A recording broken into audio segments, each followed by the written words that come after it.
All right, welcome back, ladies and gentlemen, boys and girls, to the ClanTour 3.0. We got our second semi-final matchup here.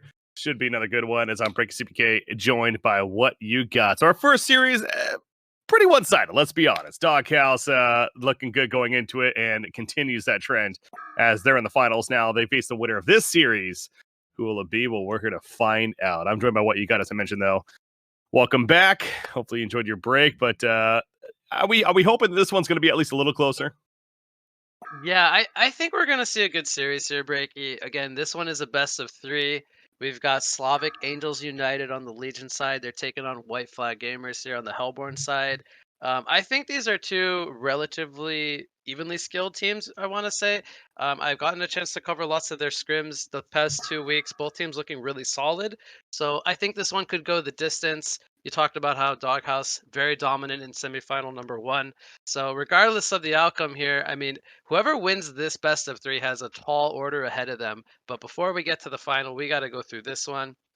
Picks and bans are already starting. So we're going to go through them as we have Monarch, Corrupted Disciple, and the Chipper band here by the Legion side. So far, only Adrenaline and Rally from Hellborn, with one more band coming up. But Breaky, we're already seeing some different bands than we saw in the first series. So Yeah. definitely addressing the player hero combinations here. The last Yeah. band going to be the Oogie. And you like to see the diversity coming out. The adrenaline certainly standing out to me as well. But yeah, Electrician is going to be the first pick coming out for the side of Slavic.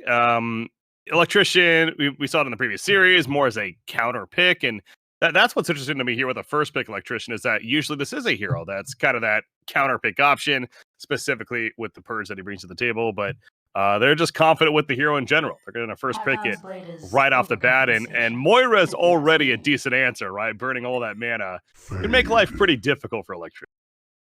Yeah, you talked about the mana, well, the mana sunder, as it's called, to burn the electrician's mana pool. Guess what other hero has mana burn, Breaky? The Fade. She's got the Call, which burns 28% of a target's max mana at max rank there. So, man, it's almost like they're really addressing the first pick electrician with more or less two picks. But I also want to talk about the great synergy that these two heroes have together. The Moira and the Fade. This is going to bring a lot of global presence to the team already. This is already a pretty solid start, I would say, as they're kind of building what I believe to be this kind of global map ganking presence style of lineup. And we haven't seen any Fade, I think, or any Moira for that matter, at least today. And Fade, arguably one of my favorite heroes. I love the Fade. I'm happy we get to see her here in game one. I'm excited to see the active play style of the Fade. But we also have Moraxis and Engineer following up the Electrician pickup. So they pick up another Strength Initiator, and we've seen a lot of Engineers so far today. Great support hero. Mhm. I think we could see the Electrician Engineer as a lane combo, possibly. Also, we could see the Engineer in a tri-lane, uh, perhaps with another support and a core. But I love both lineups so far. I think they're kind of a little bit of a different style, I would say. Kind of more of the team fight, kind of bulk up, tanky presence of the Legion side to an extent, and then we have the gank presence with the pickoffs of the Fade and the Moira spawn to follow that on top. Yeah, going back, it does again. That is one of the things with picking a hero like Electrician first pick too. Is you are opening yourself up to counter picks, and it pointed out so well there that both those picks, so the Moira and Fade, are quite a bit of a counter pick to Electrician. They also happen to be good partners together in Yep. crime. So I think White Flag gamers are already feeling pretty comfortable about their lineup. And going back to Slavic though on the Legion side, the engineer, what better partner than a Flux, right? We saw the previous series, and it just on paper it makes so much sense. I almost disappointed that they didn't go Flux with the engineer with that second and third pick. Instead, they go the more access, which certainly brings his own utility to the table, and as in his own right, very strong. But right away, we see that Flux ban coming out from Volko over there, the captain of White Flag Gamers. They're not going to give them a chance still to go that combo. So, but yeah, the more access over the Flux, still more access, pretty powerful hero himself, right? Yeah, and before we talk about the remaining bans, as you did mention the Flux there for good reason, I failed to mention the Moraxis being a pretty solid counter pick against the Moira. So he has the ability to Arcane Shield the Shards of Harkon as that kind of gets launched at him. If he times it correctly as well, he could block the Mana Sunder. That one a little bit more difficult to do, but We saw the Moraxis as a response pick to the Moira specifically, so they might try to match up that lane if they can get that to align. That's where Moraxis will have a pretty, I would say, more potent laning phase, because then Moira a little bit more hesitant to kind of put pressure on the Moraxis or give him that speed boost. But we'll go over the remainder of the bands here, which were Puppet Master, Forsaken Archer, Pharaoh, the Gladiator, and Cthulhu font. So we have a mixture here of some strength initiators, the Gladiator being a mid hero, Pharaoh and Cthulhu font being more noted for off lane. And then we have a couple of carries here, the Puppet Master and the Forsaken. So I don't know if you got a chance to see, but we've been seeing a lot of Puppet Master, a lot of Forsaken Archer so far in the tournament, and they have both looked quite good. But speaking of Forsaken Archer, we typically think of her counterpart as the Moon Queen, the two flash farming ranged carries kind of right Hmm. now in the meta. I want to get your take actually on what you feel about the third pick Moon Queen here, as they also go with the fourth pick Kraken. You like the Moon Moon Queen. Queen pick? Yeah, I mean, Moon Queen is just a staple of if you need a position one core to farm and eventually take over the game. Moon Queen's up there with the best of them, of course, going to that point. So I think she's a great hero to also build around that 4-1 strategy. And right now, it's looking like we're going to see that the Moira, Fade, and Kraken, all Right. three heroes that can kind of do their things together, moving around the map, setting up kills, while Moon Queen just solo farms the jungle and really enhances herself. But she also is one that can assist early on too with the moonbeams and especially that ultimate if it comes to it. So yeah, I'm a big fan of the Moon Queen. So I will say, from a drafting standpoint, it's going to be a little risky here that they do show the Moon Queen really early in the draft. I say really early. There is still two picks from Legion. They have some choices to make, and they have saved themselves a lot of extra time. So they're probably contemplating if they want to go with some kind of aggressive makeup and shut down the Moon Queen, or whether or not they want to go with their own kind of greedy style of carry, as they've kind of allowed themselves to do that with the remainder of their draft. So if I was the Legion side, I would be personally contemplating something like an aggressive makeup to kind of thwart the weakness of the Moon Queen early game. But as you did say, they are building quite a good lineup around the Moon Queen. They picked up the Kraken, which will most likely be their mid lane option there. Pretty powerful one, to say the least, with the restraint on the release the Kraken as well. We've seen the amount of work that Kraken can do in these tournaments, and I'm going to be interested to see what they last pick um, on the side of Hellborn, as well as the Legion's pick, which they're going to go with the Malakin here. So we will actually be seeing a Malakin versus Moon Queen matchup here. Pretty interesting game Hmm. number one so far shaping up. And right now, for me at least, it's looking like it's going to be a 2-1-2 setup with the Electrician and the Engineer in more of an offensive lane, with the Andromeda and the Malakin as more of a defensive short lane composition. But they still did leave themselves the option of running a tri lane. So we could definitely see the Malakin with the two supports, um, kind of to create pressure against the Moon Queen as a potential lane matchup. So I think it's going to Yeah. come down to this last pick here for White Flag. We'll see. I think they will want another initiator or core hero. They're going to go with Drunken Huh. Master. So it is going to make their lineup a little bit greedier, having both the we'll call it actually a tricore. I want to say, with the Kraken. Interesting there. Yeah, they got the Drunken Master final pick, and it's safe to say that he's one that certainly will appreciate a bit more farm himself too, but plenty of physical damage. It's going to bring to the table. But the one thing that really was standing out to me on the Legion side for Slavic over there is their three cores themselves are all just very bulky kind of cores. I mean, Malakin, especially that more the strength carry, of course, himself, and certainly can be a difficult one to kill unless you have the ultimate lockdown around him. But yeah, Electrician, Moraxis, and Malakin, all three of these carry heroes that are gonna need to use quite a bit to take them out. So that's, I suppose, you could say the one concern for the Hellborn side that they have. I'll move that. But yeah, other than that, I think we got a fun matchup here. Moira, right away, TPing immediately to the top lane and getting that ward down very, very early on. But what about you? What do you favor one of these lineups? So I like the Legion's lineup quite a lot. I think that they're going to hit a big power spike around I want to say 15, somewhere between the 12 to 20 minute mark. They hit their power spikes, and that's going to more so depend on how well they do in the laning stage when they get the portal key timings on the Moraxis, and how tanky the Electrician gets early on. If both the Miraculous and the Electrician have good starts, I think we could see a lot of momentum built for Legion. Whereas on the side of Hellborn, their kind of main objective here is to just kind of get the Moon Queen farm. We see them running the defensive tri-lane. They have Drunken Master on the opposite side of the map where he's going to want to create a lot of pressure, kind of be in their face, build tanky early on, maybe get that early Shrunken Head so that he can kind of lead the front lines with the Kraken. And vice versa, the Kraken, he's going to want to get his early portal key, try to shut down the Electrician from getting too tanky.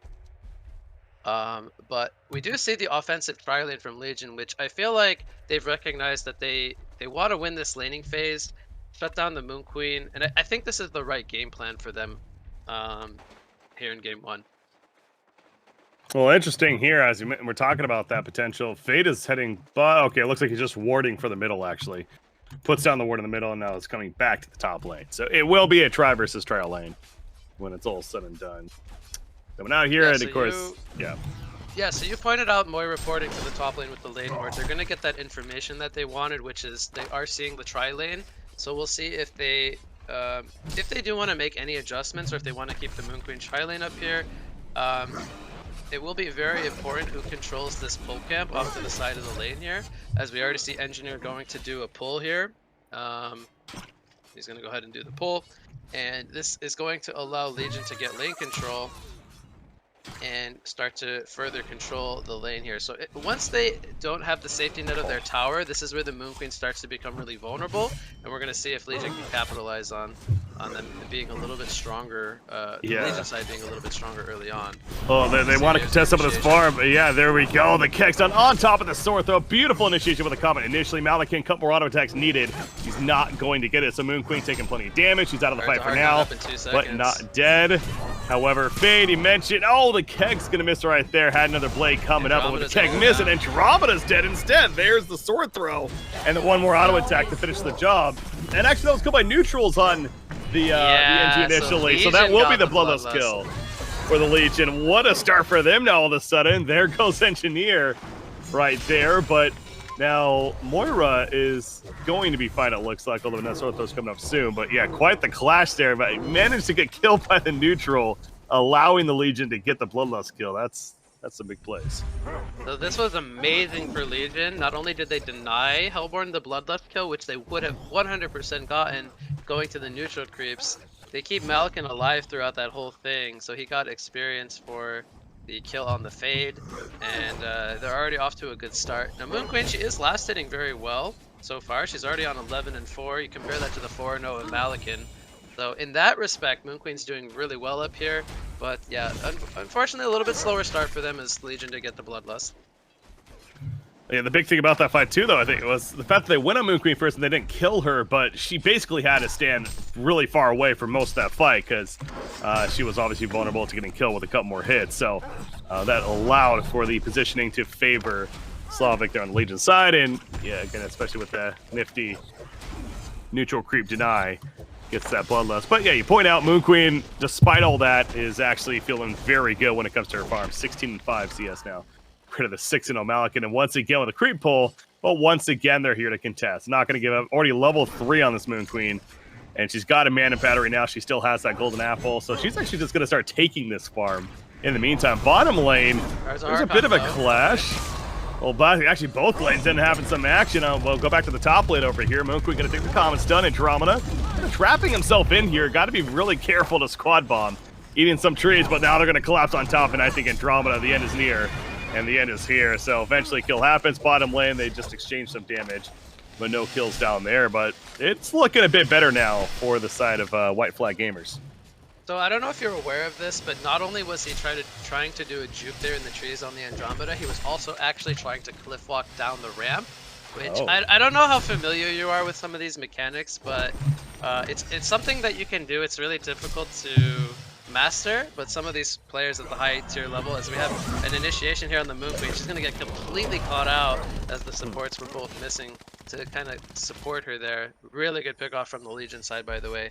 He was trying to go down the cliff, but they spotted him and were able to lock him down before he could. So is that intentional, or that's just a glitch that they're just trying to take advantage of?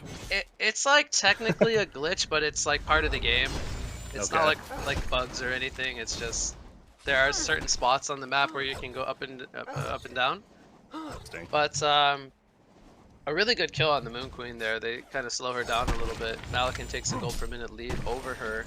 But before we have more action in the tri lane, I want to go over the solo lanes because we are 4.5 minutes in now. Kraken mid lane 27-2 against a 24-1 Electrician. We see Electrician actually doing some jungle. So Kraken kind of taking over the lane a little bit. He is leading by a little bit here. Bottom lane, Moraxis versus Drunken. We have 29-3 Moraxis against 20-2 Drunken Master. This one specifically surprises me as we have a sword throw top lane, so I'll let you take over. Well, they're not going to go all the way out of Moon Queen. They do some good damage, get her to about half life. So again, she's having to play very safe. But now Fade going in and letting us stun himself, but it's going to come at a cost as Malakin runs him down. But now Malakin's in trouble. The Mana Sunder helping to be enough damage for the kill, but now Moon Queen falls. So the trading back and forth continues. We're going to see yet another one as Moira will get Andromeda. And the big picture was a 2-for-2 when it's all said and done. Middle lane, just more harassment. Same thing as the bottom lane. Never mind. Moraxis explodes the Matrix to finish off Drunken Master. So action really picking up now. And speaking of those solo lanes, what you got, I think Moraxis is having the better of that bottom one now. Yeah, so I mean, before the action broke out, I wanted to talk about this bot lane. I feel like on paper, Drunken Master should be really strong in a melee 1v1. So I'm a little bit surprised that Moraxis has been able to take such a large creep kill advantage here. Typically, Drunken Master is really good in these 1v1 lanes. But I don't know if that came down to anything that we might have missed happening in terms of like how regen was used or early last hitting, I guess. But I guess the point I'm trying to make is I feel like Drunken should have done much better than what happened here in the bot lane. So that whatever happened, it's credits to Moraxis. He's done a fantastic job. Well, you look what Electrician's doing right now too. Not only did he bottle up a double damage turn heading top, but he steals a stack right there from the opposition. That's gotta feel good. This is gonna be a free kill onto Moira. Never mind, gets stunned by Faye. They burn some of that mana, but he is way too tanky right now at level 7 for them to try to feel like they can commit for that kill. So they'll just simply keep Moira alive, but the positioning right now favoring the Legion's side here at this time as the Electrician will head back to the middle. But yeah, the one saving grace for the Hellborn side certainly is this Kraken. You mentioned it earlier in this mid matchup. Seems to be slightly favored at least, about 360 GPM. Back to the top lane. Fade, Keg Stun connects. A couple of auto attacks needed. The slow for the turret will get the kill. And now Moon Queen caught with her hand in the cookie jar. But never mind. It's too much of a dive attempt there with Moira warding in. But another kill happening for the Legion. But yeah, Kraken looking pretty good at least. Been taking pressure here. Sword throw connects. Kraken, that's Kraken TPing in, by the way. So they did get the kill on Moon Queen, but now Engineer, the charge in, the turret. Not enough damage for the kill initially. Leveled up that splash first, understandably. So plenty of damage if he gets the auto attack in. Not necessary, though. They do run down Engineer in this support from Kraken. At least gets a turn kill. But now Electrician's taking advantage of this. He's pushing the mid lane, knowing Kraken's gone here. Yeah, I was gonna mention how, or I want to mention how Kraken porting up to the top lane to only pick off a support, and they do lose their Moon Queen. That's kind of not where you want to be at if you're Hellborn. Now Electrician, he's getting caught here as Moon Queen ports in. Drunken also comes through some assistance, so they do kind of punish the overextension there of the Electrician. But again, they're kind of the Legion that's forcing Hellborn to make these heavy rotations, kind of collapse the numbers in their favor. But what they're able to do while this is happening is they always have somebody somewhere else farming in its place, so they are still taking advantage of the resources while giving up a kill either in the top or the middle lane here. Kraken with this Invis wants to set up a release the Kraken and might get the opportunity soon. This could be big for the Hellborn. Moon Queen does have her Moon Finale as well. Here we go, Moira. They want the Malakin. Putting it in, they want Malakin. Indeed, they're gonna get Malakin and more. They get Andromeda with the release of Kraken to set it up as expected. Engineer manages to get out of there, but the 2 kills they'll gladly take. And that Invis rune doing work. Bottom lane, Drunken's being run down. Is he dead? Matrix? He's dead. So another solo kill for this Moraxis, who continues to do work, and Electrician continues to push the mid lane. Once again, knowing Kraken's at top now. So I mean, yeah, that was a good fight for the Hellborn side, but they do lose a tower. They get another death on the bottom lane. It's kind of hard to gauge this game, I guess, but it is a 2,000 goal lead right now for the Legion side. Yeah, and I just want to go back to how I talked about in the draft, how important it is for the Legion side to get the early momentum here. If they can get the timings on their items between the between the 12 and 20-minute mark, that's where they're going to start to really shine and kind of snowball themselves. And what better way to do that, Breaky, than to have Moraxis have this fantastic start. He's already 450 gold per minute. He's got, I think, 2 kills here in the bottom lane. I mean, you couldn't ask for a better start on the Moraxis, as we see. Malikan actually dies up in the top lane. He gets completely surrounded. It looks like Drunken came in with a TP there, so catching them off guard perhaps. But yeah, it's going to be scary when Moraxis picks up the portal key in the next, like, I want to say 2 to 3 minutes if he continues this farming pattern. I mean, this is going to be really scary when he gets the portal key. Well, this is a big veiled rod as well from Drunken Master. He avoids being spotted as a result by the ward up here near the top river, but he also has a double damage rune bottled up, so certainly a kill possible on Electrician. The Kraken's up now. He just got it off cooldown. Yeah, you can tell Electrician's like, what are you doing? Why are you trying to solo me? What's going on here? He's just definitely playing pretty aggressive, and so he counters it very well. Malikan, good job. And needs a couple more, needs one more. No, he's not going to get it. Electrician He's going to trying get to a help nature, run I him think, from the down. He's going to try to deny himself. He recognized that he was not going to be able to outrun the Malikan there. And I really like the heads-up play from Sate there. He knew he was a sitting duck, and he makes the best out of a bad situation there by denying them that kill. Yeah. Certainly making the best of it. So at least it still does slow down his farm quite a bit. We talked about he's kind of been a shining star right now for White Flag Gamers, but with his death slowing him down. Andromeda, though, gets caught, and Moon Queen, I guess we do have to pay more attention to her because her farm has really jumped up now. 420 gold per minute, YOLO, and picks up the Whispering Helm on top of that. And it's a tale as old as time as the bottom lane. Tower goes down. This is another kill, by the way. Arcane Shield activated, so Drunken actually procced that with his lunge. Well, it doesn't matter, though. They're going to turn this. So even with the Arcane Shield activation, I mean, it took basically everyone. But a kill turned in favor of the Hellborn. Going to be coming out right there. Did he actually have gold for his portal key, Breaky? He's on 16 gold right now. He had a lot of gold about a minute and a half ago. Yeah, and with that tower kill, I think he might have it in his stash. We'll have to wait here in the next few seconds to see if he actually did buy that or not, but he might have actually gotten the portal key before he fell. So point is, even with that death, you know, it's not the end of the world for him.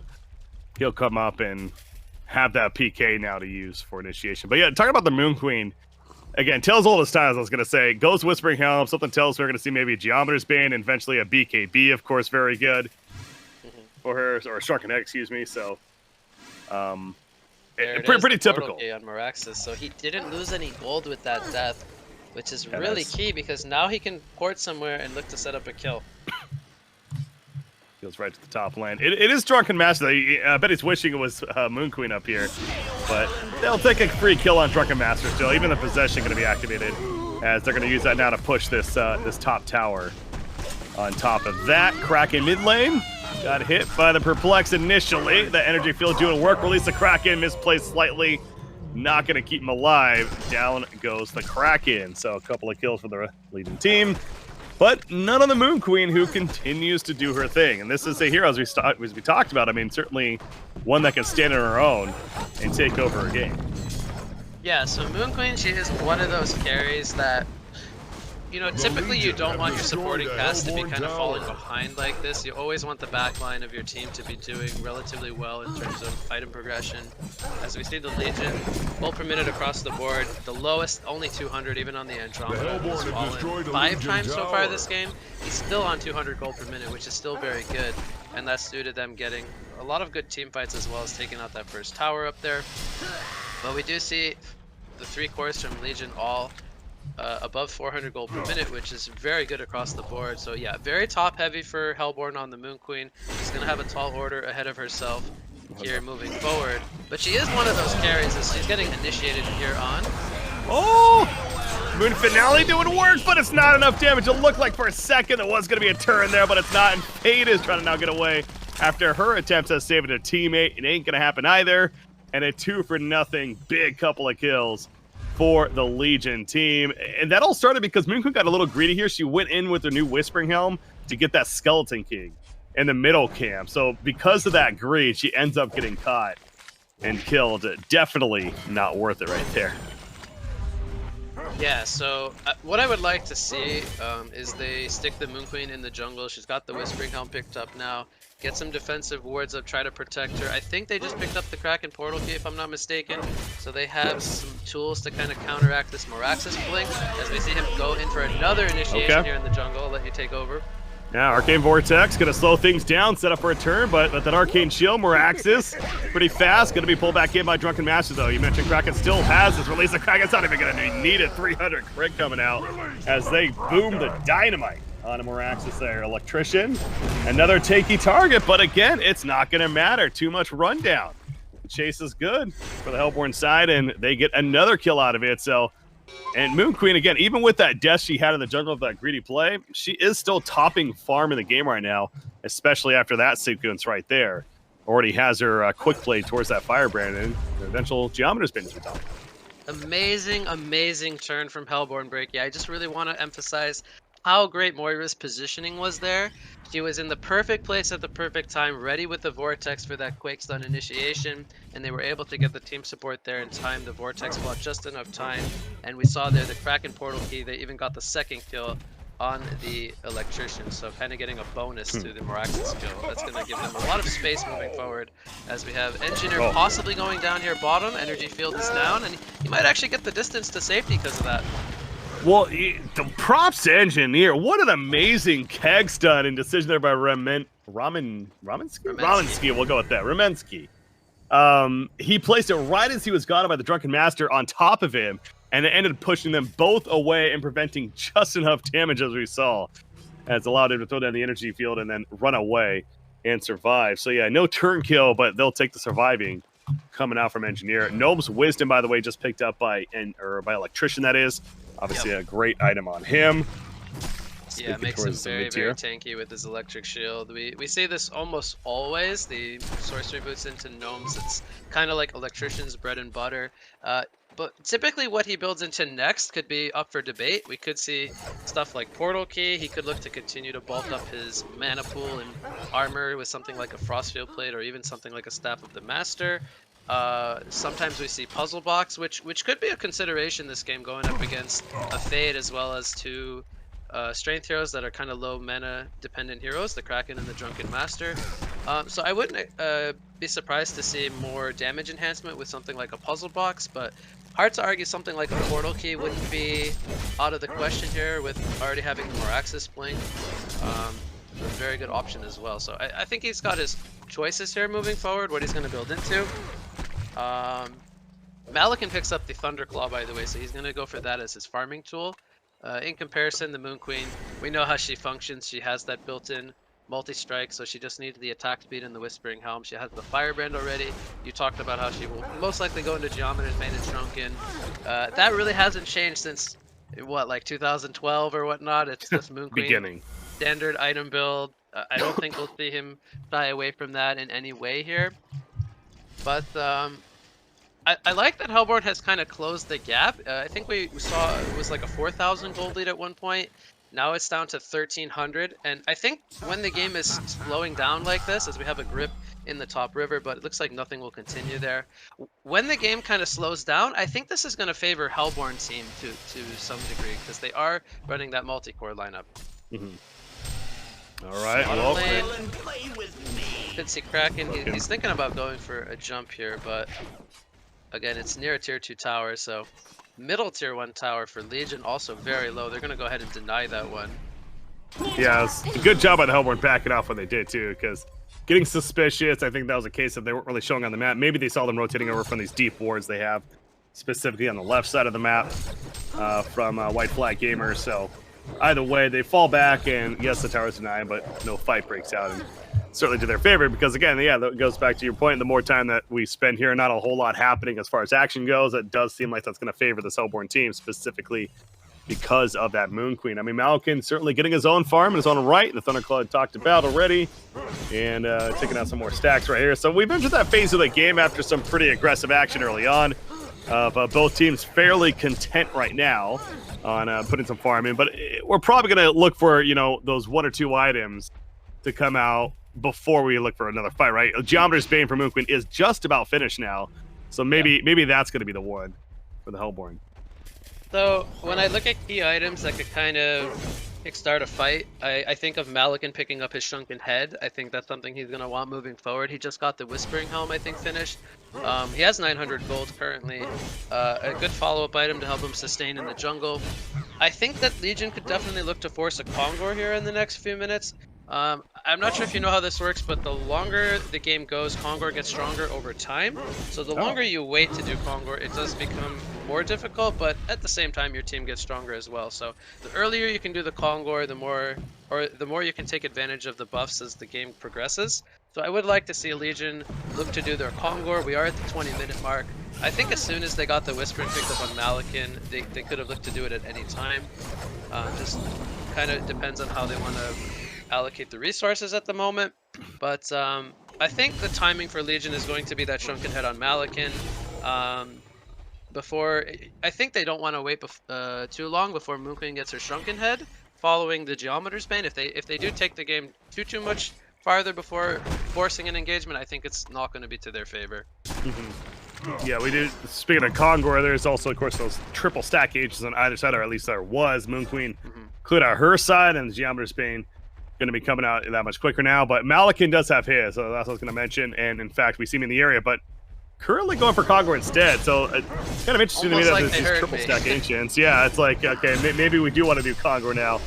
It kind of makes sense. So they are going for the Hellborn team. They do have this ward over here that I believe is certainly, and yeah, they're moving over. So this could get spicy in the next couple of seconds. Kraken here. Fade with the reflection. No, do they have any rev wards? They actually spotted him on, well, Fade's going to be jumped, but they're flanking, though. So Fade goes down, but look at Mora going in with a nice stun of the Harkon Shards right there. Drunken Master maybe wants to get in that Arcane Vortex. Yes, in the last second. Goes in, but Morax's and Majax coming out. They kill Drunken Master. Moon Queen also jumped on top of. She got caught in a bad place, and she will fall. So this did not work out at all for White Flag Gamers. They'll have to concede the Kongor on top of that. And these triple stack agents here to top it all off. So Slavic, the Legion side, they're loving life right now. That was a big fight for them. Trying to figure out how they knew the Fade was there. I don't see any rev wards in the area.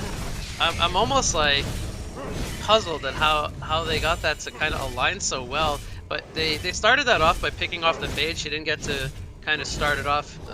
I think it was a blind dust. I think it was just a blind dust. It almost felt like it was a blind dust. So, I mean, whoever the dust came out from, that's like super heads-up dust coming out. I wasn't expecting it to kind of start off like that. But, you know, you talked about the flank that was happening from the back end. They didn't, unfortunately, get to sit on any targets, so thus we didn't see them get any kills. And this was, like, dream scenario for Slavic. Where they get, I think it was 3 or 4 kills in this fight. They get the Kongor, and we talked about how they need to kind of build themselves momentum. This was amazing for them.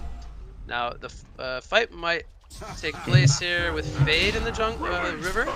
Yeah, they catch Electrician, but Andromeda there for the quick stop. Not the longest range though, so Andromeda goes down. But mentioned Electrician with that mana center, especially is out of mana, but they cannot go further in as Moira will lose her illusion there. So it all ends up being the support Andromeda kill. Not the biggest, but Moon Queen back to her ancient farming as we see the Geometer's Bane picked up, and we expect the BKB or the Shrunken Head to be next. Perhaps both cores are thinking about that Shrunken Head, and if so, Malikan is much closer with 3,200 gold saved up. Yeah, so we got some items around the corner here. And, I just want to go back to the Kong fight one more time. I know we kind of talked about it almost extensively, but I feel like the idea was good from Hellborn, where they wanted to try to get that surprise factor jump. Unfortunately, obviously not working out for them. I feel like that could almost be like a wake-up call for them. Kind of, refocus, recognize what your draft is good at. You guys have the late game. Try to, take fights where you feel like you have numbers advantages, and also try to kind of split up the map, get Drunken finish, and we have Kraken getting initiated on here in the Hellborn jungle. That they do, and that's going to be dead Kraken, but it's going to come at the cost of Morax's life, so An eye for an eye once again coming out, and Moon Queen in fact getting credit for that kill. So in a sense, you can say even favoring the Hellborn side, who as Moon Queen continues her top farm in the game, over 500 GPM now. But there's the BKB, by the way. I'm saying that, but the Shrunken Head coming out for Malakin has officially been finished, and this is that timing that you'd mentioned earlier of you got the Shrunken Head now on your core. You got to be looking for fights now as soon as Morax is right.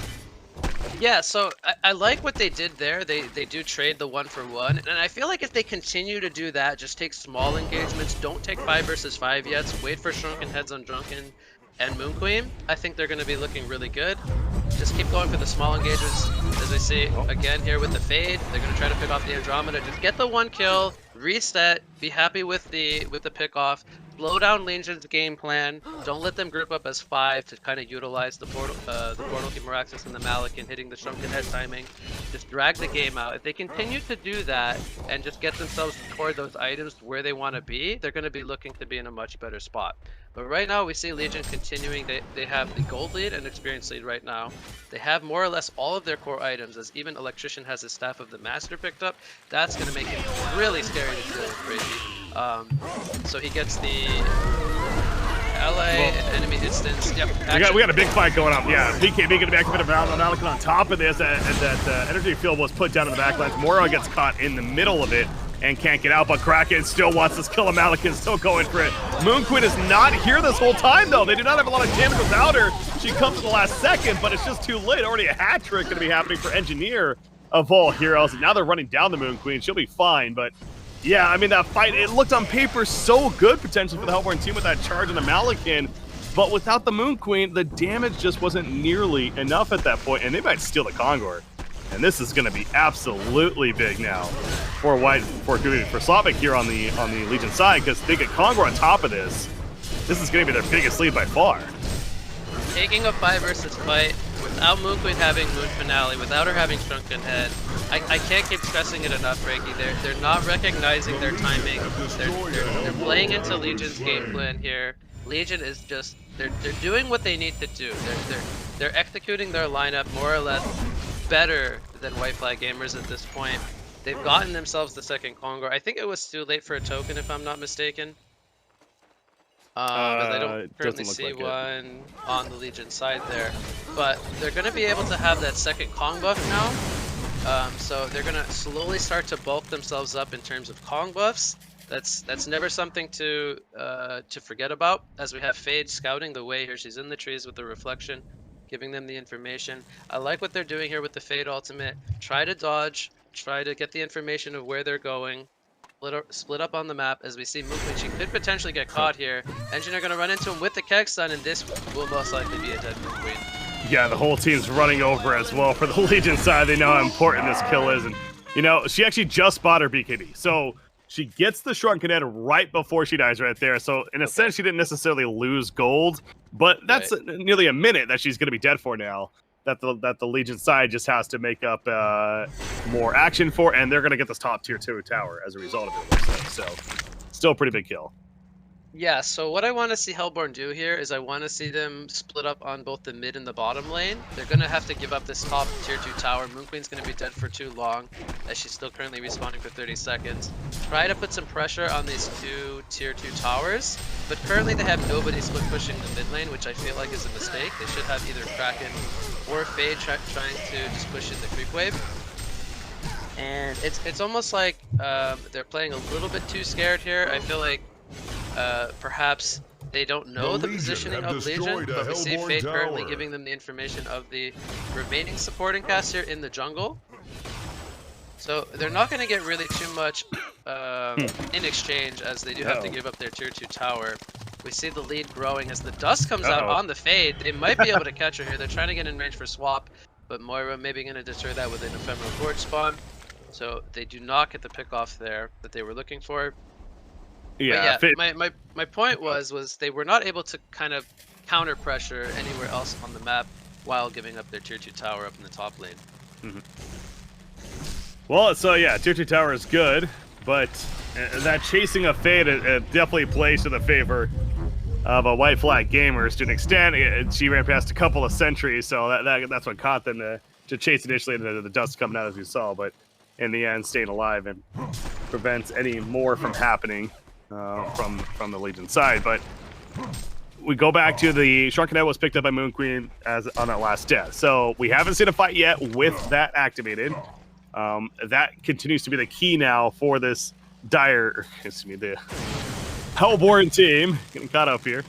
And I also go back to, as farmed as Electrician also is, again, they still have 2 abilities in Mana Sunder and the Mana Burn of Faye that no matter how farmed he gets, it's still going to really devastate him quite a bit. So I mean, yes, the ultimate with the Staff of the Master is still a very good tool to have, but he's not as big with this GPM as he would be in other games, if that makes sense. So.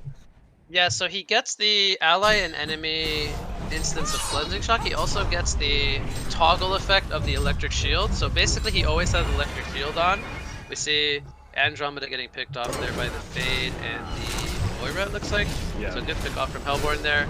We see Legion doing their own combo, so they're trying to get something better out of this death here on the support. But he also gets the toggle effect, so he doesn't have to actually cast that anymore. It's a really, really powerful effect on the Electrician. Oh, they're going in. We're going to see a fight Kraken's here. going in. He went to pop some PKB as soon as he jumps in. Malekith pops his, though. But this Kraken's still going to pull him in, disappear, and Malekith is dead. He does not have a 5-back early due to gold. They're going to steal the Conqueror on the Hellborn side. And that's exactly what White Flag Gamers needed to change momentum in this game. The timing of Kraken couldn't have been any more perfect. And you know what? While you got, maybe you can help with the inside here.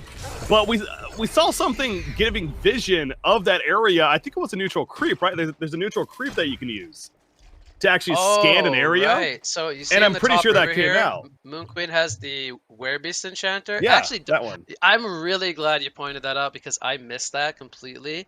And big shout out to Dutch for using this creep. So he takes over that creep with the Whispering Helm. It's not your traditional dominated creep, but he likes to do this, and that creep has the ability to reveal an area for, I think it's like I don't know if it's like 5 or 8 seconds or something, or it does last, I feel like, quite a long time. It gave them the clear vision to make that initiation. I'm really glad you pointed that out. That was a huge job from Dutch there, and big job from Thate on the Kraken. They took an amazing fight here. Now they also had a Ward of Sight, I think, down on this pillar by the Kong pit, so they might have actually known that the Kong was going on the whole time. As the Kraken might get caught here in the top river. Uses the Shrunken Head. Defensive stun from the Fate coming out. I don't know if the Arcane Vortex was necessarily needed, but they're going to use it just to be on the precautionary side. And, well, Moira going to get spotted there. She does sacrifice herself. Yeah, might as well save your core, and she's down for another 45 seconds. But she'll be back up, and Arcane Vortex will be ready to go in a relevant time anyways. But yeah, I mean...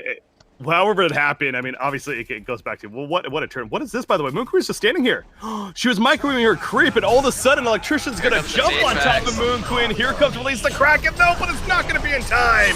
Moon Queen's dead. She has buyback if she wants to, but currently not looking to use it. And now Kraken's going to be in no man's land, dead as well. I saw Moon Queen standing there for like 4 seconds. I was wondering what was going on, but the invis from Electrician allows for the easy setup. And just like that, the Legion side is now taking this game back. It's almost like a spiral chain effect. Moira kind of I want to say more or less wasted the Vortex. She gets caught out. She's not alive to kind of protect the Moon Queen.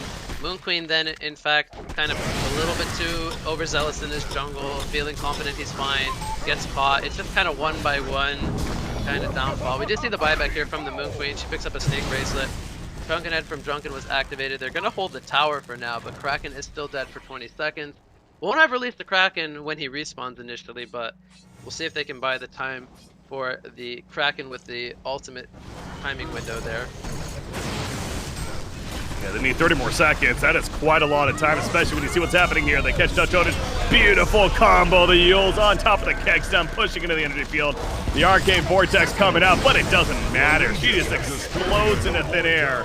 And that all of a sudden could be game. 2 minutes ago, this was looking like the Hellborn team was turning this game in their favor, and never mind. says Slavic here on the Legion side. It's now certainly on lockdown for them, and it's just going to get worse now for the Hellborn. They take out Kraken, trying to make a last-ditch effort. There goes the Rax, and there come the GGs. Game 1 going to Slavic. What a game that was. Certainly some back and forth. And again, I just can't get over how quickly that just shifted back and forth with the pendulum shift there. Yeah, this game was definitely both teams having their highs and lows. I mean, previous to we saw the game concluding there, we saw White Flag take a really good Kong fight, stealing the Kong, getting a couple of pickoffs specifically on the Malikan. They had cut the gold lead from 10,000 down to about 4,500. It was looking like they were making their ground back into the game to get to Moon Queen's kind of peak. But unfortunately, just a couple of small chain of events, Breaky, a pick off here and there. It's like these little minor slip ups, and we kind of saw it rolls into a buyback here, a buyback there, and before you know it, the racks ends up falling. So it's going to conclude with Slavic Angels United taking game 1. Again, I want to stress how they played this game very, very well. They executed their lineup from top to bottom. They recognized their strengths. They got the early portal key on the Meraxis. It took over in the mid game stages, post laning phase, with the tankiness of the electrician. And then once Malikan got his shrunken head, they took, I would say, several really good team fights. So really well played to them. They're gonna close that one out. But again, I think if you're Hellborn and you look back on this game, I feel like you gotta go back to whoever's the call maker for your team. You gotta recognize the strengths and weaknesses of your lineup, what your timings are, what items you're looking to get, and where you want to be at certain times in the game. And I feel like they failed to kind of recognize what their game plan was. They had the Moon Queen, the Drunken Master, and the Kraken. They needed those core items, the Shrunken Heads, the Moon Queen timing. They needed to kind of buy the time with the Fade scouting, giving them the information, allowing the things to align for them. And I feel like they just kind of missed their window there. They took one bad fight at Kong, which kind of set them back. Then they recovered it by taking a really good Kong fight, but unfortunately, it kind of just got away from them there at the end. So that will conclude game 1. But a really, really fun game 1 to watch. So I'm excited to continue this series moving forward. Yeah, already setting up for game 2. Certainly plenty of highlights from that game 1 that we can look back at, and I'm sure Clantons will do a good job of highlighting those himself and putting them on his TikTok, tiktok.com/Clantons. You can check out once again for all the highlights from this whole event. And we already got the previous series highlights. That big Flux NG turnaround, the 2 versus 5 combo. That was pretty epic to see. Check that out in case you missed that over there on TikTok. But we're going to go on that short break, guys. I'm BreakyCPK, joined by What You Got. We got game 2. Certainly anything can happen in this one. This is a much closer series so far. We'll see if Slavic can finish it 2-0 or if we're going to be going game 3 as a result of a White Flag Gamers victory. But stay tuned and we'll be back going on a short break coming up next. All right, we'll talk about that later. All right, welcome back. We got game number 2 coming at you once again. We got Slavic now on the Hellborn side. Of course, they took game 1. Very, very back and forth as it looks like, we might be remaking because of a mishap on the whoever has the first pick. But we are back here. We got game number 2. It's going to be happening. White Flag Gamers will be on the Legion side. But again, that first game could have gone either way, especially it seemed like it was going to lean towards White Flag Gamers there after that Conquer steal. And with Moon Queen being as farmed as she was. But a couple minutes later, not the case. Back in favor of Slavic, and they finished it out shortly after that. So thus up 1-0 here in the semifinal matchup. Again, we're going to have a remake here, but we'll stay with Here we go. Welcome back. It's time for this game ClanTour too. 3.0. Yeah, I think this series is I think this one could go the distance. I want to see White Flag Gamers respond here in game 2 with maybe a little bit more of an more aggressive lineup. I kind of stumbled on my words there. Maybe the idea of the Moon Queen I don't think was too bad, but I think maybe the Drunken with the Moon Queen might have been a little bit too greedy because he does still need like his own Shrunken Head. I feel like if you're gonna go for that hard carry lineup, just kind of go all in on it. I think you don't necessarily need that backup to him. I think they had enough physical presence. So maybe pick up like another initiator in its place. I was thinking like a bubbles, like would have felt pretty good right there, right? Like some yeah, more your range idea initiation. is good. So just something to kind of get them more in the mid game, buy them the time to get to Moon Queen's power spike, like we talked about in last game. But I think just in general, I want to see them kind of match the aggressive makeup of Slavic's lineup, if that makes sense.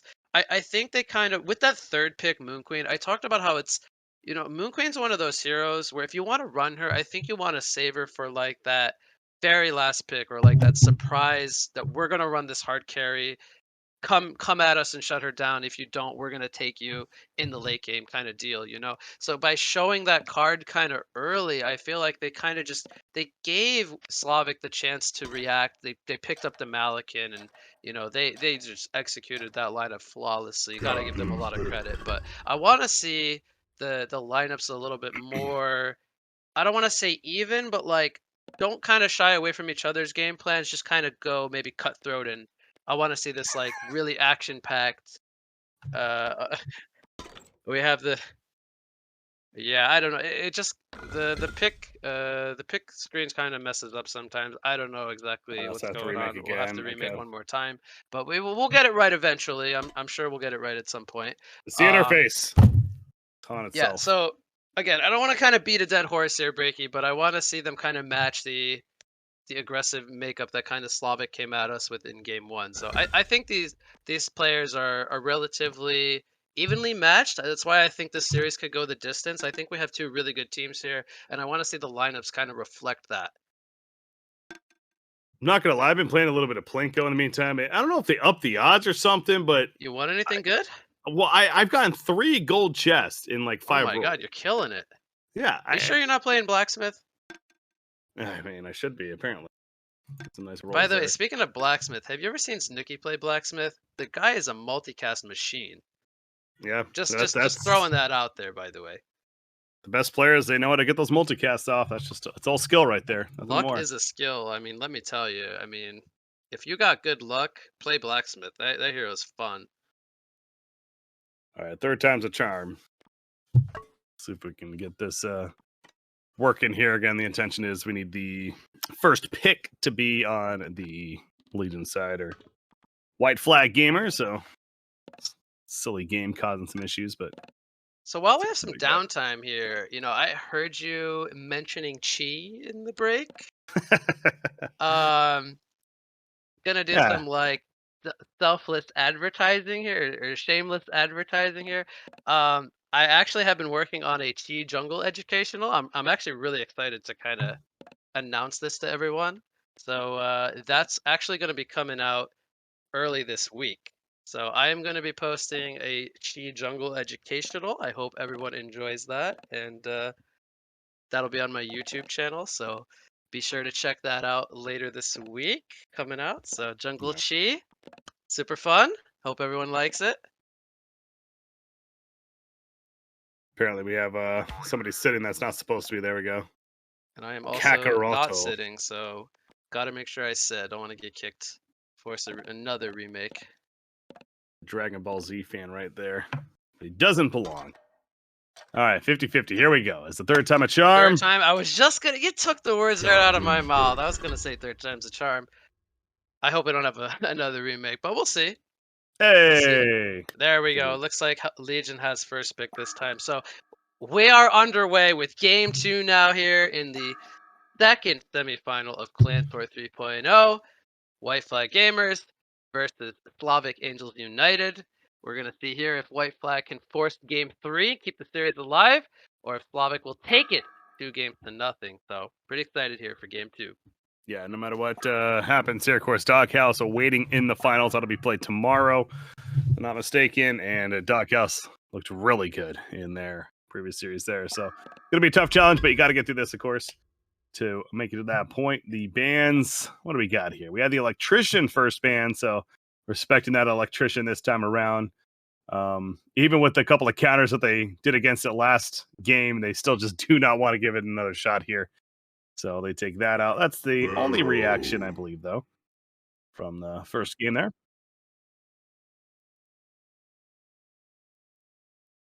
Oh, the finals is tonight. I apologize. Okay. there you go. The finals So is yeah, going to the be tonight. winner of this series trying to move on to the finals, which will be best of 5 against Doghouse. Just to reiterate that, that will Gotcha. be later tonight.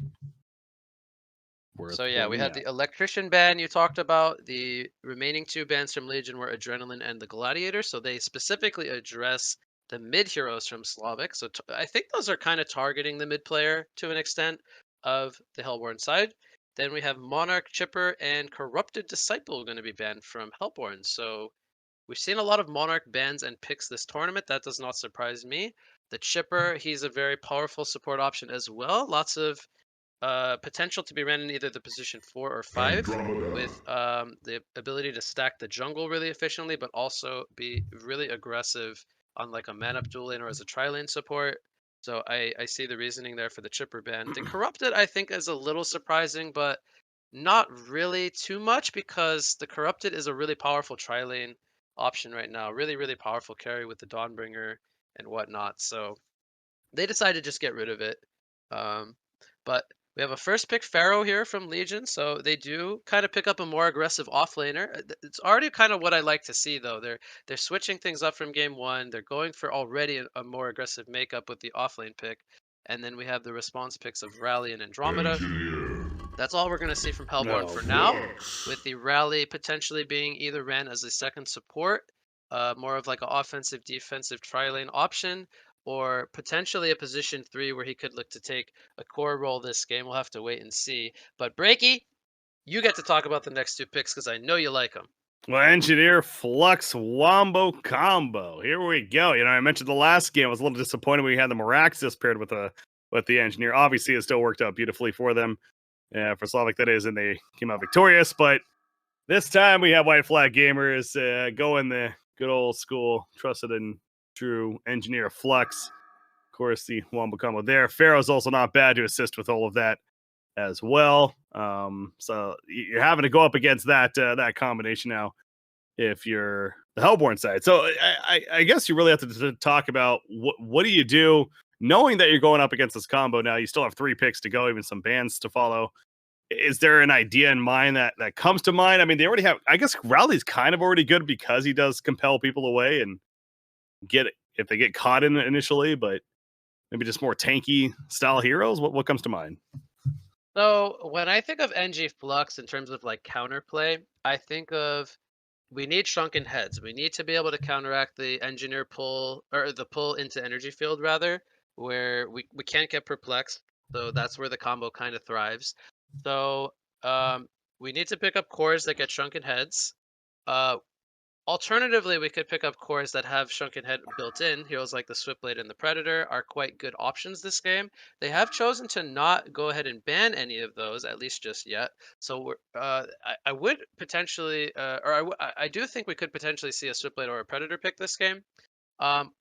Another alternative is combo disruption, such as heroes like the Vindicator.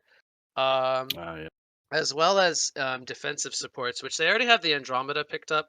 Now, that being said, if Andromeda gets pulled himself into the Engineer Flux combo, not really going to work out super well. They could also go for Teamfight Sustain with some kind of tanky heroes and maybe defensive style of skill sets across the board. As you see them banning out the Moira, that could kind of counteract the energy field to a degree. I'll give you one more as I've kind of really extensively went into this list. Again, I have drafted a lot in the past. I have a lot of these things on my mind when I draft myself. um, Personally, I love heroes like Defiler against Engineer. She can take out the energy field with the ghosts really quickly. I know Yeah. I don't think a lot of people really think about stuff like this, but these little minor details. I don't know if we'll see a Defiler pick here from Hellborn, but whenever you're up against an Engineer, Defiler is always a good consideration as kind of a core option. So um, I listed several things here, Breaking. My point is going to be, what will Slavic do responding to the NG Flux combo? So there's options. They have a whole bunch to kind of choose from. So I would like to see them kind of go at least one of the routes that I mentioned. Now that's going to be obviously up to them to decide what to do. But the point is, there's lots of ways to deal with an NG Flux. It's just a matter of how you want to come at the game. Yeah. So I will Okay. talk about the remaining bands though, as I kind of really talked about NG extensively. We had Puppet Master, Hammerstorm, and Oogie, so not the Swiftblade or Predator that I had suggested. And then we have Lord Sulfuras, Forsaken Archer, and Moira band from the Hellborn side. I will say the Moira band is quite good here. Now they do have already an Andromeda picked up. I don't know if they would want a Moira with an Andromeda, but it is possible. So I guess they want to get rid of that possibility there. The Lord Sulfuras, definitely a really tanky hero that could build not only into magic armor, but also a shrunken head. Could be difficult for Flux to deal with, possibly. It is a little bit surprising, but at the same time, it's just a really good hero. So those are going to be the bans. Again, I think they all have kind of some merits, but we'll have to see how they finish off the lineups here, as we have Kraken and Master of Arms picked up by the Hellborn side. So they pick up the Master's call as like a second support option here. They do have the defensive capability there, which is global. So I really like the Master of Arms as a second support nowadays. The theme that's coming to mind for me for the Hellborn side is definitely is minus armor. Is basically Yeah. making it so the other team doesn't have armor, and hell, you got battle experience even from Rally on top of that. So they got that going for them, and so when it comes to the armor game, it's going to be pretty weak on the Legion side, but it's not going to stop them from picking a Malakin here even. And I'm glad you pointed out the composition of Hellborn so far, because it is very heavy on physical damage. That to me, in itself, could be a mistake. They do lack magic damage right now in their lineup. And so on the 5th and final pick, I would really like to see some hero that kind of supplements that, uh, the lack of magic damage, and pick up something that has kind of maybe either some AoE, or there we go, we have the Wretched Hag. So that's a really good drafting recognition for what your lineup lacks. Now they have a good mixture of damage with the Hag thrown in there. And I think they're going to be running a core Master of Arms here, Breaky. This looks like a second support rally, and they're going to run a tri-core here of Wretched Hag, Kraken, and Master of Arms in the end. So they have a lot of heroes that scale really well here.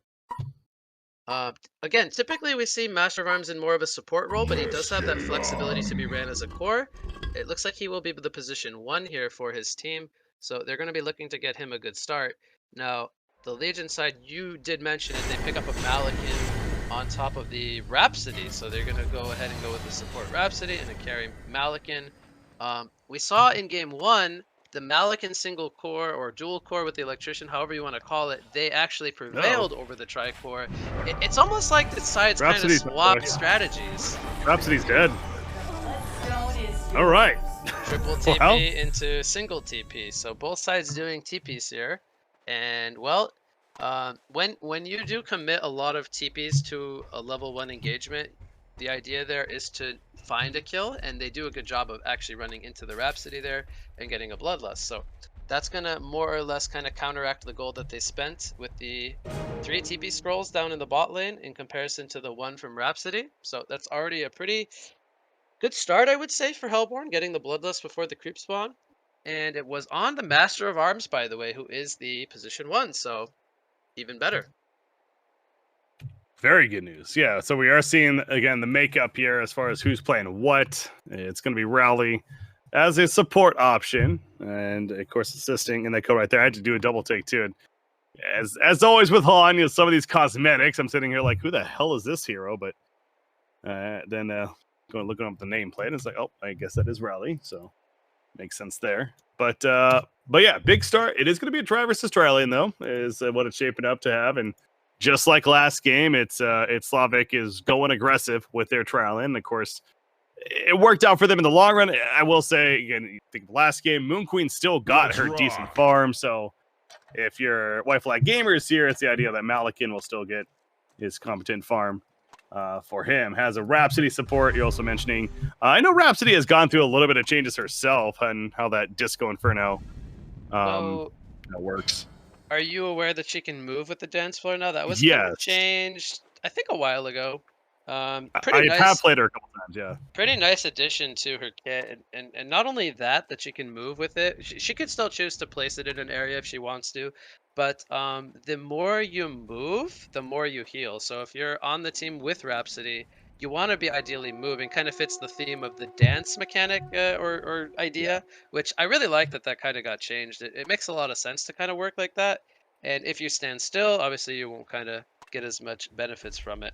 But yeah, I like that we're seeing Rhapsody here. We don't get to see her, I think, nearly as much as maybe we should. She does skill her Disco Inferno here, level 1. I think that was as a result of that clash at the tower or jungle, however you want to have it. So she will not have the staccato stun, at least for level 1, and that could be important, I want to say, as we could maybe have some level 1 fights, being tri-lane versus tri-lane down here. Oh, look at this. The Revoir coming down to block the pole camp on the Legion side, so good placement. Of course, there is a Revoir that was placed by Rhapsody to block their own camp here as well. So both teams having are on top of getting those wards down to block these camps, but that means even more chance for some action perhaps. But the lane is going to be pushed up for Malik in here to last hit underneath the tower. I said he can at least. That's a tough one there. Get this last one. Yeah, got the last one. So outside of the tri-lane, we have Flux versus Kraken in the mid lane. Kind of an old school classic lane matchup, I want to say. And then we have Pharaoh versus Wretched Hag in the top lane. So I think Flux should do well in the early stages. Kraken not going to do too poorly, I would say, but I think the advantage certainly is for Flux, at least initially. And Wretched Hag should definitely do well against a melee hero, especially being up in the top lane. So yeah, leveling up that Haunt is going to be pretty bad news for Pharaoh. She is already level 2 of the Haunt ability and spams that Q over and over again. 11-0 against a 3-0. Yep. Bottom lane, Malikan. He's getting low. This floor, though, is not going to save him in there. God, that had to be like 1 life over lethal right there. That was so freaking close. But the Bloodlust kill does come out. Or excuse me, well, the second kill, I should say, as we had the Bloodlust much earlier on. But that kill comes out on a Malikan. And Andromeda being the one to do so, she'll also counter this ward that was blocking their camp. So much better start now for Slavic here in this bottom lane. Yeah, we have 8-2 Master. Oh, the Compel is actually going to miss there. We'll see if they can counter a very nice turret initially. Now there is a golden apple on the Andromeda. Well, Rhapsody level 2 while that fight was going on, but she couldn't level Staccato in time. If she levels Staccato a second earlier, that Andromeda is dead, I'm pretty sure. But that even goes back to what you were talking about earlier, though, the fact that she went the Disco Inferno at level 1. And frankly, that's probably been the reason why this has played out so far, because without that stun to both help get away or set up some kills, it's not nearly as much of a threat. Yeah, so the Legion tri-lane is struggling a little bit. But with that being said, the Malikan just got a lot of creep kills on that last previous wave, so he's on 12-0. And Master of Arms, he did get the Bloodlust, so his gold per minute is very skewed at the moment, but he's on 11-3, so he's going to bring it back here, tie it up at 12 apiece. So the tri-lane's kind of more or less doing a little bit evenly, but here we have more action. They catch Malikan once again. That Disco Inferno, it ain't going to save him. It's not nearly enough of a heal, that is. Too much damage coming out from our Hellborn side, and they want more. Compel's ready in a second. 9 battery charges, yep. They decide not to dive for it. I think it would have been probably too greedy, so I like that they reset. So, I mean, they got the May kill, right? They got the Malikan, who now has 2 deaths, so they can be very happy with that. They don't want to overextend and throw themselves at them and give them a chance for some turns here. So Master of Arms is 2-0-1 now on top of his CS at 13-3. You mentioned, though, Malikan, 15-0 CS is still winning the CS war despite the 2 deaths. But that's the only thing going for them right now. So really it's going to come down to these solo lanes, as Rally, by the way, meeting up with the Kraken.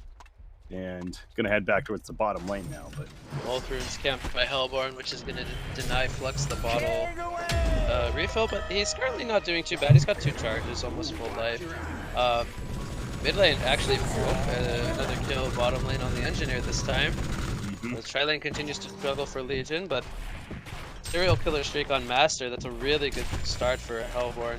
I was going to say Kraken is doing really well mid lane. He's 25-4 against 24-4.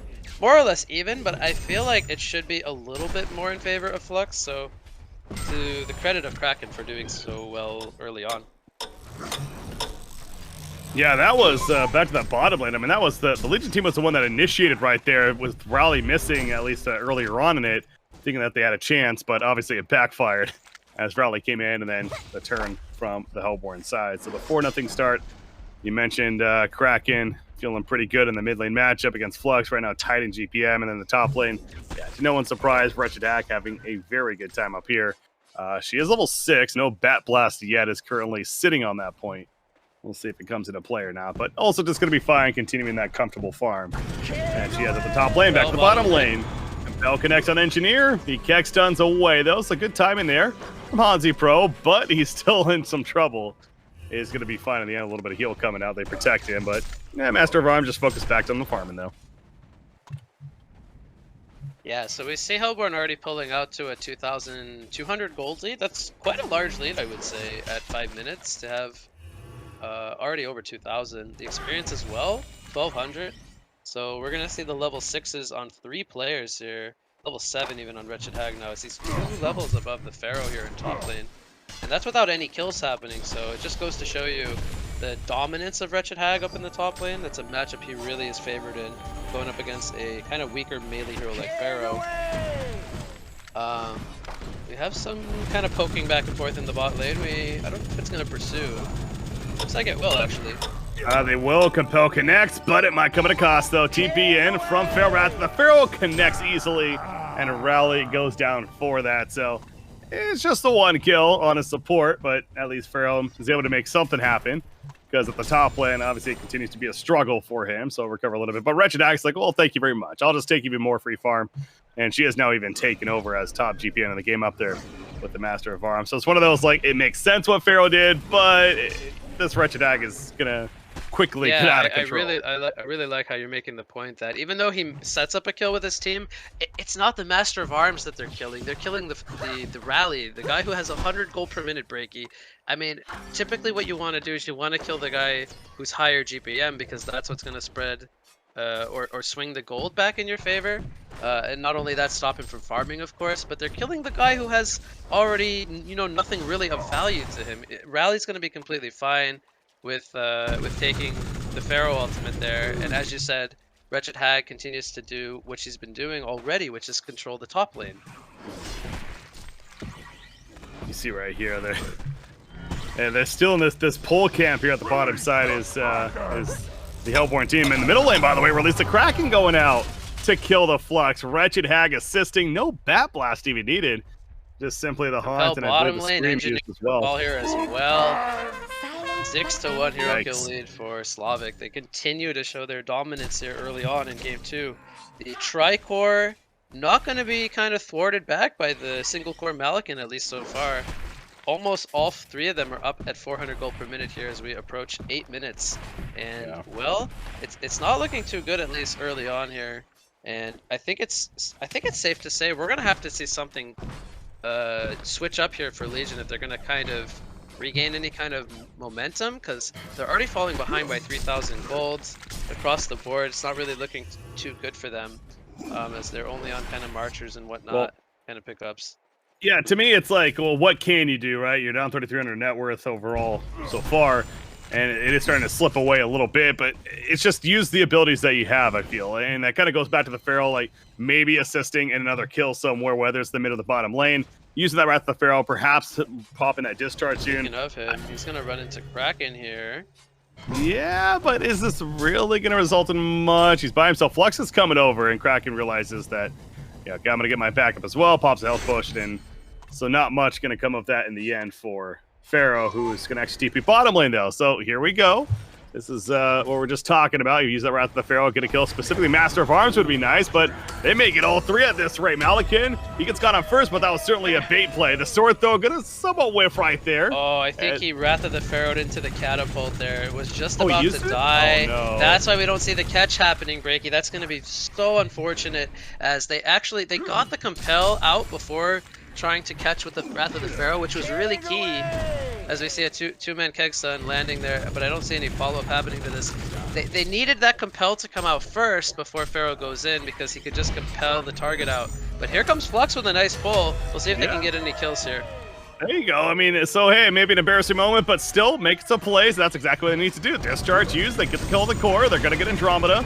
Rally will survive, but again, it's all 5 together is what it takes, but that's what it takes. So you like to see it from White Flag Gaming, especially after the mishap there earlier on in that fight, but they didn't give up, and eventually Flux, he's like, I'll take care of this. It's a little bit easier to pop that discharge to make a kill happen than lining up the skill shot. So yeah, good rotations. Yes, the obvious is happening in the meantime. Kraken continues to farm more, but again, it's at least a little bit of sign of life there for the Legion team. Right. And Flux is almost on 400 gold per minute. He's doing still pretty well considering he has the 1 death. But we see his counterpart Kraken. While these fights are going on bottom, he's rotated into the jungle. He's worked on some stacks, so we see him overtake the gold per minute at 420, and that's kind of the benefits of having the hero in your team that rotates early on into the jungle to kind of make use of the stack camps. And Wretched Hag, again, she's continuing to kind of do well, so she's going to continue to put pressure on this top tower as we have a fight bottom lane, Port coming in from the Legion side. We'll see if the fight continues or if there's no more catch to be had, actually. This might be not resulting in anything, so Flex actually just Port down here more or less for nothing. Yeah, trying to make another big play right there, but with no discharge, it's up in 5 more seconds. Can't necessarily do that, is already walking back towards the mid lane. But as he's doing this, they're going to go back on a Malikan now at the bottom lane. It's almost like they knew Rally's taking some good damage in return, but it's not nearly enough. And the top tower going down in favor of Wretched Hag throughout that as well. So just when you think, again, a little bit of a climb back from White Flag Gaming, Slavic's like, nope, we're going to close that pretty quickly and even double up our lead that we essentially had all the way up to nearly a 6,000 gold lead now. Overall, with Kraken leading the way, 1,200 gold saved up on him. You got to think that PK likely the next option to be coming out for him. And this also goes back to just the minus armor synergy as well that we stressed with the lineup of this Hellborn side 2 going into the game. And I mean, Torrent's only level 1. You got Aurora's only level 1 as well, so it's not even maximized by any means. But that's just going to become more potent as the game moves on here too, and especially in this earlier game. They are going to feel that on the Legion side. Yeah, and I actually like that you touched upon the minus armor synergy. I really dislike Andromeda's skill build. He only has 1 in the Aurora. I don't think there's really much value from the Dimensional League because we're going to have a dive coming out here. Possession is used by Malikan. TP comes in from Pharaoh here. Master's Call comes out. And Engineer, he's going to hold his ground for now. There's the Wrath of the Pharaoh on the rally. And they did take out the Master of Arms first. They're going to try to pick some more targets. But Hasted Kraken coming in. That's greed right there. He really wanted a Bat Blast on top of them, though. It does clean up, help to clean up a 2 at least. Malikan and NG fall. You look at this hasted Kraken. He's still just skirting around the outside. The splash attack, the Torrent's going to do him in. The scream from Hag, but at what cost for her? Hag's getting low, but the Comet Stun going out in the Flux, preventing Hag from going down, who now puts the Haunt up. And Flux is going to be turned. 1 more attack needed. And a hat trick coming out for Kraken to finish the job. So Wretched Hag living life on the frickin' edge right there. But absolutely beautiful plays across the table. So it ends up working out once again in favor of Slavic there on the Hellborn. Kraken here now. He might look to re-engage here as well as Engineer currently by himself. Rally already going for the dive. So this hat trick gonna get him just enough gold for the portal key. It's becoming a snowball effect now, Breaky. All the lanes winning for Hellborn, and now the core items starting to come online. It's looking very similar to what we saw in game 1. Yeah, it absolutely is. I mean, at least in game 1, though, not to really put that down, but at least they had the Moon Queen that was farming very well. I'm really top farming the game still at this point, but this time, much different story, honestly. The Malikan is under 300 GPM. It really continues to struggle, and that is to the credit certainly of Slavic. And here. Speaking of Malikan, yeah, is he gonna die again? But Wretched Hag has a blink up. Scream! Oh, possession missed! Oh, he takes him out though with the last auto attack. Master's Call comes out. Hag will be fine, I think. They even use Discharge there to go for the skill. Wrath of the Pharaoh and Discharge, but Hag's even going to kite them now and toy with them a bit. So they used basically everything to try to at least get the turn kill. They can't do it, and that's when you know you're on the struggle bus there. If you're White Flag gamers. Legion stacks, by the way, with Kraken and Andromeda. So not only are they surviving and getting kills in the top lane, but they're also stealing away resources as they push both the Well, I'll just go ahead and say all of the tier 1 towers so far. So you see the gold lead, very, very impressive for them already, 12,000. There's a kill on the Malikan. Once again, he just respawned and ported into the bottom lane. It's not looking good, Breaky, for White Flag Gamers here in game 2. No. Looking like a lot of my pub games. Greatly on Han, and not in a good way, that's for sure. Pharaoh is, well, they try to kill Rowley, but the swap out from Andromeda, you see that? Rhapsody gonna save initially, put the push out from Kraken. I know Rhapsody ain't gonna save your life. Kills Pharaoh, now gonna catch up to Engineer. The Fat Blast also used. Double tap for Not Human on the Hag. And he wants some more. He wants the hat trick. Flux, a much tankier target. But if he keeps committing, maybe, it's a little too much. You don't want to throw yourselves out there necessarily just yet. You don't have that comfortable of a lead. But obviously keeping them at bay. This level 7 Malikan, it feels like he feels lost, and understandably. He's going to get killed here. Yet again, that's now 7 deaths on him, and we're only 16 minutes into the game. That's a yikes. Yeah, 19 to 6-0 kill lead now. The lead continues to grow after every engagement. We see Icon of the Goddess picked up by Wretched Hag. Kind of a snowbally item, so it kind of fits the nature of this game, as he's gonna he's gonna get 3 charges on it already. I think he just got that picked up. Already has 1,700 gold, so he can build into his, or start to build into his next item.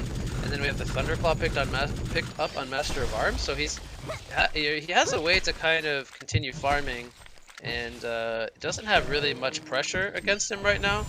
So yeah, they're gonna go ahead and call it here. I think that's understandable. It just honestly just too much went right for Legion. Again, it's very similar to game 1. Slavic Angels United executes their lineup from top to bottom. The tri-lane, but also the 2 solo lanes did very well. I talked about how I felt like Flux versus Kraken should have went a little bit more in favor of Flux. Unfortunately, that didn't happen, and Kraken did very well. Top lane was more or less one-sided. We saw a 2-level advantage at level 7 for Wretched Hag, so that lane was completely lost. They tried to make use of the Pharaoh in bottom lane, but by the time that Pharaoh was able to rotate down there, I think the damage was kind of already done.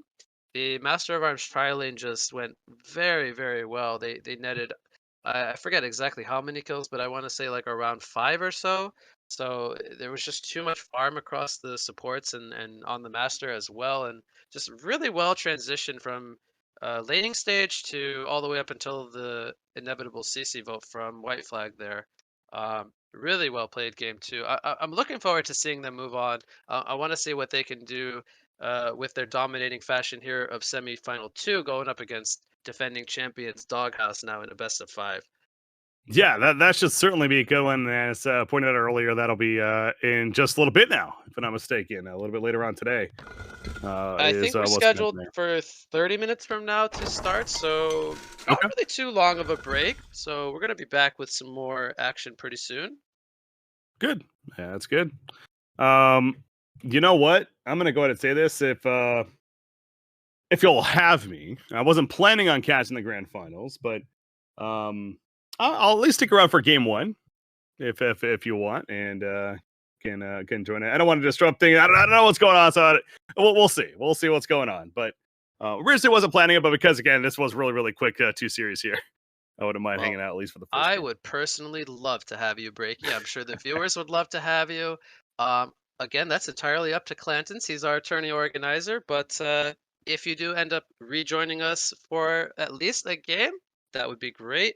But yeah, I think we're gonna go on a break here. Again, I want to do a shout out before we do go to a break. Again, shout out to Clantons for organizing ClanTour 3.0.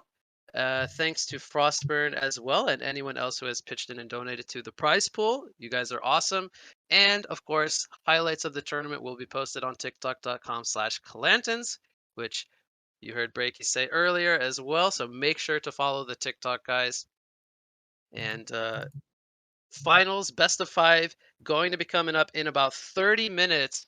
You guys don't want to miss it. We got defending champions, the Doghouse from ClanTour 1.0 and 2.0, going to be taking on Slavic Angels United, which we just saw very dominant over White Flag Gamers in the grand finals, best of 5.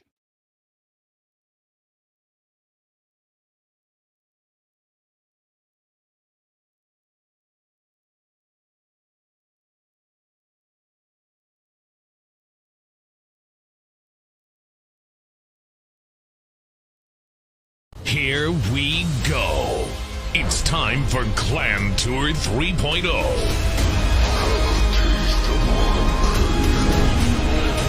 $1,000 and 20,000 gold coins on the line. The 8 best teams in Heroes of Newerth. 5 versus 5 tournament. Best out of 3 main event. Best out of 5 final. Main caster, What You Got, and BreakyCPK. The event is going down the 27th and 28th of November at twitch.tv/Clantons.